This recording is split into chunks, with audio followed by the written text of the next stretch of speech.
welcome back. Our Who Am I champion is staring me in the face. And now you have 30 seconds to look in the camera and sound off about any or everything that you would like to. So I'll start the clock. Dustin, you sound off. Go ahead. I don't know if I'm the best sound off guy, maybe Brian, but you know, I hear lots of stories about people that want to get involved in the sport of chuckwagon racing, and the outriding school is a great opportunity for you. Or if you're not an outrider, the Tarp sale coming up for the Lloyd Finals is coming up, and that's another way to get involved in chuckwagon racing. We know every new person we join into the sport, CPCA, is a big help to us. 5, 4.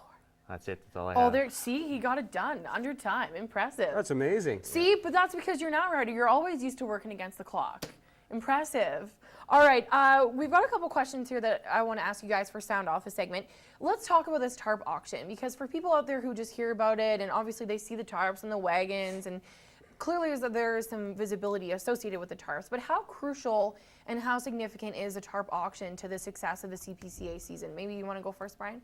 Well, a tarp auction is I guess take a step back. Chuckwagon racing is no longer a hobby, it's a business for all the drivers, and their major source of revenue is tarp sponsorship, be it at Lloydminster or the full tour. And the tarp auction does a number of things. First off, it gives companies the opportunity to advertise on a chuckwagon during the premier event in the CPCA. So you don't necessarily have to be, you can be a company, a corporation, a small private company, or a lot of times what will happen is a group of people or friends will get together, throw in a few dollars, and bid on a certain driver's chuckwagon. We've seen that with 4 or 5 different drivers over the last number of years. There was a company or a group of people, group of welders, at one time put together a group called themselves Half Mile of Fusion. You know, each guy threw in, a few $100 or $1,000, whatever the case was. So it's a great opportunity. There's advertising, there's social component. And that's what I wanted to touch on too. This past Stampede was my first Stampede, but being behind the barns and meeting the people and the families who care about this sport and who are a part of it, it's one of those things, and maybe you guys can help me out here, but you really don't know what it's like until you're a part of it. And I was just absolutely blown away. I think that's why I've become so passionate and optimistic about everything to do with the chuckwagon racing. Yeah, chuckwagon racing is a lot more than what people think it is, you know, more than just the race itself. There's so many people back at the barns working hard, the horses themselves. You know, as a sponsor, you get to be back at the barn and actually see these horses that go out there and see how quiet they are and how everybody sees these horses that are so excitable and so excited to go, and then you go back to the barn and they can't believe how the right leader loves carrots or loves to lay in the pen and sleep. You know how relaxed they are and being around them, and for every horse there's 2 or 3 people to take care of that horse and faces behind that. Yeah, and the atmosphere behind the barn is just as fun as the race itself. And maybe the thing that was very appealing to me too was it's very family friendly. It's like there's something there for everyone, whether it's the high intensity of the races or the social.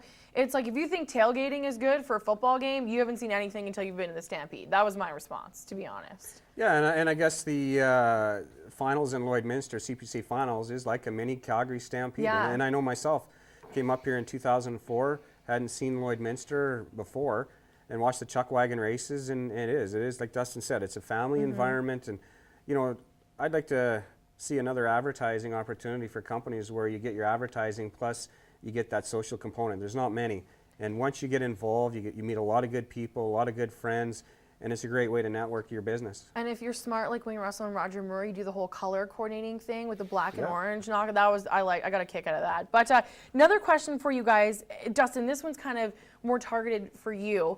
There's a Bobcat player out there, Kevin Deagle, who told me that he wanted to become an outrider.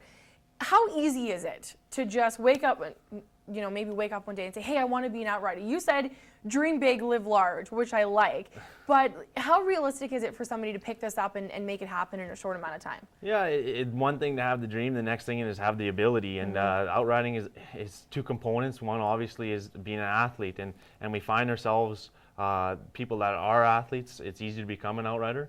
But the second component is you got to be a horseman. If you've never been around a horse or never ridden a horse, the dream of being an outrider is long gone.